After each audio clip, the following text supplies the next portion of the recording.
ஒரு விஷயத்த நான் ரொம்ப தெளிவா புரிஞ்சுக்கணும். உலகம் வந்து ரொம்ப சுயநலமானது. அது வந்து யாருமே மறுக்கவே முடியாது. நீ சுயநலமானவன் தான், நானும் சுயநலமானவன் தான். யாருமே வந்து பார்த்தீங்கன்னா, இங்க பொதுநலவாதியே கிடையாது. பொதுநலம் தான் உலகத்திலே மிகச்சிறந்த சுயநலம்னு சொல்லுவாய்ங்க. அதெல்லாம் பேசுறதுக்கு, மேடையில பேசுறதுக்கு எல்லாமே நல்லா இருக்கும்.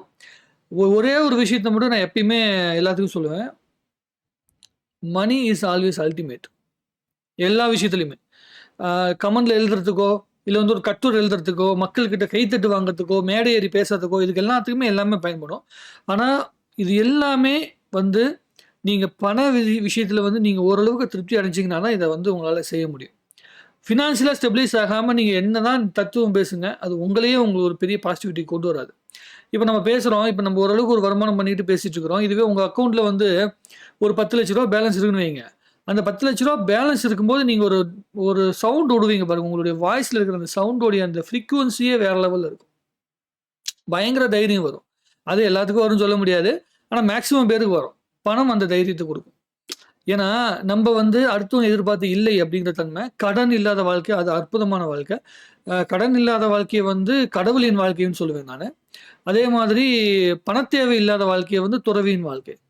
நீங்க எல்லாத்தையும் சம்பாரிச்சு வச்சுட்டு, அ ஓரளவுக்கு உங்களால வந்து அடுத்த மாசத்துக்கு வந்து பார்த்தீங்கன்னா, யாரையும் கையேந்தாம, அடுத்தவங்கட்ட போய் நிக்காத ஒரு சூழ்நிலைக்குள்ள உங்க அக்கவுண்ட்ல ஒரு பேலன்ஸ் வச்சுக்கிட்டு, நீங்க அதுக்கப்புறமேட்டு உட்காந்து தத்துவம் பேசுங்க. தாறுமாறா இருக்கும்.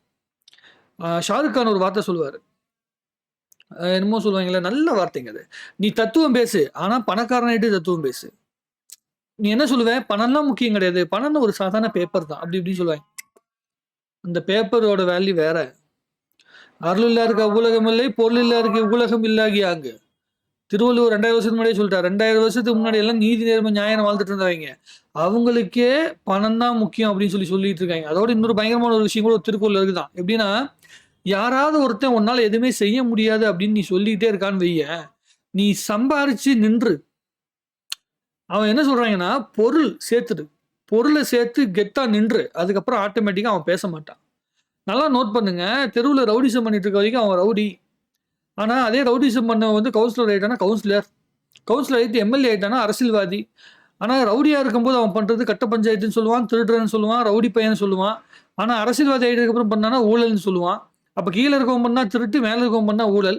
திருட்டு வழக்குல போனவன்லாம் ஜெயிலுக்கு போயிருக்கான். ஊழலுக்கு போனவன்லாம் ஜெயிலுக்கு போயிட்டு என்னைக்காவது தங்கி என்னைக்காவது கேள்விப்பட்டுருக்கீங்களா? எல்லாமே ப்ரூஃப் ஆனவனே வெளிய வந்துர்றான். எப்படி வந்துர்றான்? திருடன் உள்ள போட்டு பொளக்குறாய்ங்க. ஊழல்வாதிகள என்ன பொளக்குறாய்ங்களா? இல்லையே. போறாய்ங்க, ஜாலியா வராய்ங்க, கை காட்டுறாங்க. வெளிய வந்ததுக்கப்புறம் மறுபடியும் எலக்ஷன்ல நிக்கிறாய்ங்க, மறுபடியும் ஜெயிக்கிறாய்ங்க. ஸோ, பொருள் கொடுக்கிற தைரியத்தையும், பொருள் குடுக்குற வாய்ப்புகளையும் உலகத்தில் வேற எதுவும் குடுக்காது. ஸோ, பொருள சேர்த்துற வழிய பாருங்க. அது மட்டும் தான் நிரந்தரம். மீதி எல்லாமே நிரந்தரம் கிடையாது. போகும்போது புண்ணியத்த சம்பாதிக்கலாம். ஆனா இருக்கும்போது கொஞ்சம் பணத்தையும் சம்பாதிச்சுக்கணும். புரியும்னு நெனைக்கிறேன். அடிபட்டு சொல்றேன். ரொம்ப அனுபவப்பட்டு சொல்றேன். இதையும் புரிஞ்சுக்கலீங்கன்னா